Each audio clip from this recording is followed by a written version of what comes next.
Welcome. This is Tanya Brown, your spiritual business coach, and today I want to talk to you about how I got started as an entrepreneur. How the road I traveled was very crooked and unclear, basically until the very end. And this goes to a question that a lot of my clients ask me: Am I on the right path? Am I on the right road? What should I be doing differently? Here's the thing: you are where you're supposed to be, and when I share this story with you, it's going to put it more into context. I always wanted to be an entrepreneur. From the first job that I got, I knew I didn't want to work for anybody else, but I wasn't clear on what I wanted to do. I was so focused in looking at what other people were doing and trying to mirror that and copy that, that I wasn't really focusing from my true passion. Now, here's the thing. I thought I wanted, I loved products. I thought I would wanted to create a gift basket company. Now, in all essence, you're probably saying to yourself, like, oh, does she have a passion for giving gifts, or does she love, gift baskets? Like, what was the impetus for me to come to that realization? Honestly, I was just throwing spaghetti at the wall and seeing what sticked. For me, I love candles. I love fragrances. I still do. And I thought, what a great idea, create a gift basket company. Find a company in my area will show me how to do soaps and candles from scratch. Like with any entrepreneur, I at least felt like I needed to understand how to make the product that I was going to sell as opposed to just putting my name on something. I decided that, I'm going to spend time trying to find a company that's going to show me how to do this. And here's the interesting thing. I'm in the New York tri-state area, and I could not find a company in this area that would show me how to make gift baskets, make soaps, make candles.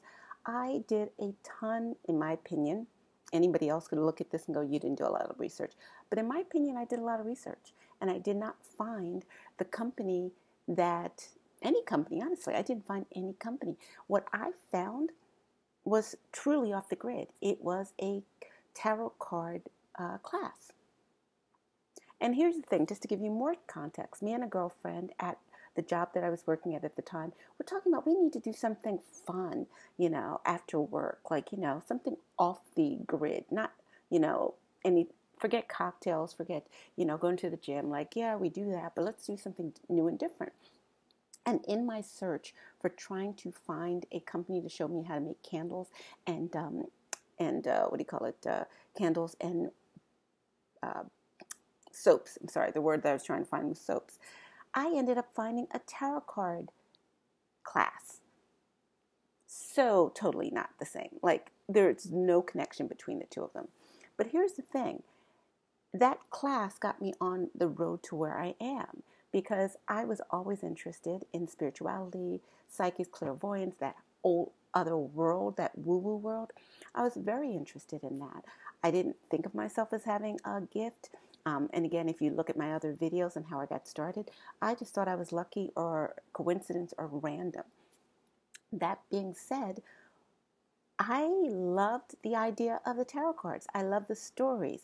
I loved having a tarot deck that was based on mythology, and I loved stories. And Greek mythology, in my opinion, are the greatest stories because it explains a lot of things. You've got, the gods and the goddesses and how they came to be and their stories, and it was just really fascinating. So for me to do a tarot card class, and the deck that they chose was this, based on Greek mythology, which helped me understand what do these cards mean. But the thing that I found interesting was not all my friends, we went into this class, and I actually don't see the teacher around anymore, but it was the best class ever. We came in like, this is going to be a cocktail hour. We brought in snacks. We brought in a bottle of wine, and the teacher was kind of taken aback at first. And then she started to join us, and it would have party favors and stuff. But we made the class what we wanted it to be. It was fun. We weren't taking it seriously. And as a result of that, I was looking forward to it and enjoying it. And I didn't put any seriousness or focus on what the intention was, the outcome. When I was doing a reading with clients, well, actually at the time I wasn't doing reading with clients, I was doing a reading with my friends or people in the class. And the teacher would always say, oh my God, that's so accurate, or that's so on point, or you're so good at this. And in all honesty, I just thought I was reading the cards. And I'll never forget, I ended up doing a PR event at I think it was the Carlisle in New York City, the hotel, and it was from a California PR company that hired me, and they hired me because they found me on Craigslist. In all honesty, people kept saying, you're so good, and I was like, yeah, these are just people being polite. I would love to read a stranger. And I didn't think anything in terms of gift. I'm like, that would be fun to do a free reading on a stranger. And I did post in Craigslist back in the day, and sure enough, I didn't get a client wanting a free reading. I got a PR company wanting to hire me to do their event. And I remember at the time I was freelancing, so it was like, sure, you know. Um, and I did the event, and I never forget, at the time, and just to show you how shishi poo poo this hotel was, in the elevator was, before I got on, was Matt Lauer coming off the elevator in tennis outfit. So maybe this was a place that he played a tennis match. I don't know who's in the building, but that's who I saw coming off the building, coming off the elevator. And then as I get on the elevator, it was a prior presidential candidate with his bodyguard who, as I'm staring at him thinking, is that who I think it is? The bodyguard, a female bodyguard, hip checked me. And I say that now, at the time it was like, ow. She was so impressive with being authoritarian and making sure I didn't get too close to her contact or her client, as I was just like, is that who? Hip check. Oh, okay, I'll keep my distance.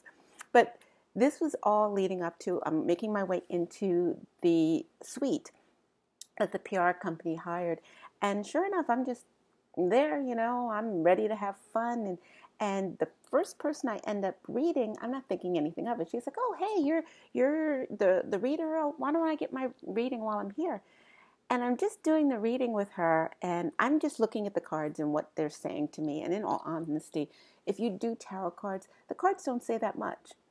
It gives you a symbol, it gives you a background, but it doesn't speak to you in that regard.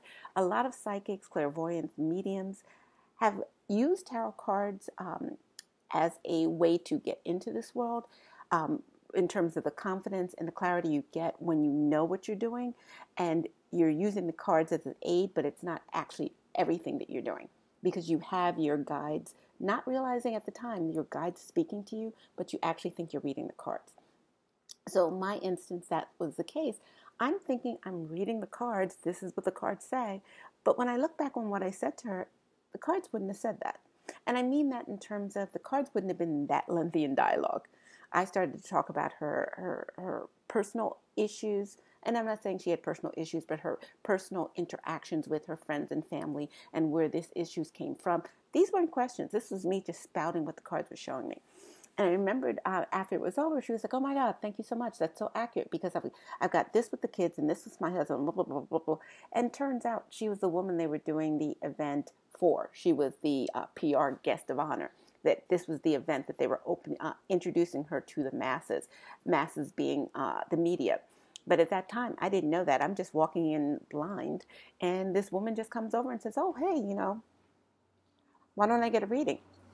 But my point was, my going from trying to find a company to help me make candles and make soaps for my gift basket company never came to fruition. But my looking for that led me on the road to taking tarot card lessons. That led me to delving a little more deeper into the tarot card world. And it's a spiritual world, just because I, started to do these cards, and it was more just for fun, and it's just more for being able to do the cards and not having to go to the book and going, what does that mean? Being able to understand what the history of the cards or the meaning of the cards were allowed me to go off book. And by going off book, I meant if I did a 3-card spread, I could look at the cards and know what those cards mean. And I didn't have to go to the book and say, oh, this card means this card means that. That's what I mean by off book. So the more I did that, the more confidence I got in what I was receiving. And that allowed me to hear other things in the interim. Sorry, my English is so bad today. But my point is, all those things led me to where I am now. When I look back on my journey of being an entrepreneur, I was very confused. I was very unclear, and I was very unfocused. And I think also when you get into entrepreneur groups, there's a tendency to uh, stare at the shiny object syndrome. There's so many people that I've connected with over the years that, we were at the same place in starting our journey. And then when I look back now, we kind of lost track or whatever, and I see where they are. And a lot of them have closed up shop. And not to say they all stopped their business, but a lot of them either closed up shop or pivoted to something else. We all start wanting to start a business, and we are looking at what the other person is doing and how they're making their money. And that, can we make our money that way? I could do that. I could do that, right? I could do that.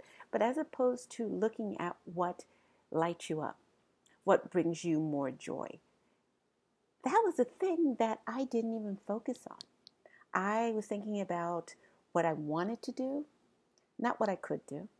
I was thinking about what would make a lot of money, not what I would be comfortable spending my time doing, you know? And that's the great thing of when people say, oh, am I on my path? Am I on the right thing? A lot of times when you do a reading, they're not going to give you every single step. I remembered a psychic years ago told me I was going to write a book. I had no inclination of wanting to write a book. And I've written 2 books. And it's not because the psychic said this. It's because of the fact that it was the time. It was what came up for me at that time. And it wasn't like, oh, God, the psychic said I had to write a book. What am I going to write? No, I wasn't even thinking about that at the time. I felt the need to write these books. I was just feeling like I had a voice and I had something to say. That's all. But the point is, your path is never going to look the way you expect it to. I did not expect to start where I was and end up where I am now. And I just mean in terms of I did not foresee this. Yeah, I'm a psychic. Didn't foresee this coming because you can't read yourself all the time. That being said, I know I'm where I'm supposed to be. I'm very comfortable in my skin. I'm doing what I do every day, all day, sometimes Sundays and sometimes weekends, and I enjoy it. But the point is not focusing so much on your end game, but the journey. As a huge fan of Marvel films, I know that Robert Downey Jr. had made a comment not a comment, it was a line of dialogue, and it was about basically, enjoying the journey. It's not about the destination, and it's so true. It's about enjoying the journey. And when I looked back, yeah, I enjoyed the journey. Sometimes I was a little frustrated because I expected the journey to come a little quicker, a little faster. But in all honesty, when I slowed down and I stopped putting a timeline on things, things came faster. Things came easier. When I took the pressure off of myself, it allowed things to come into my life.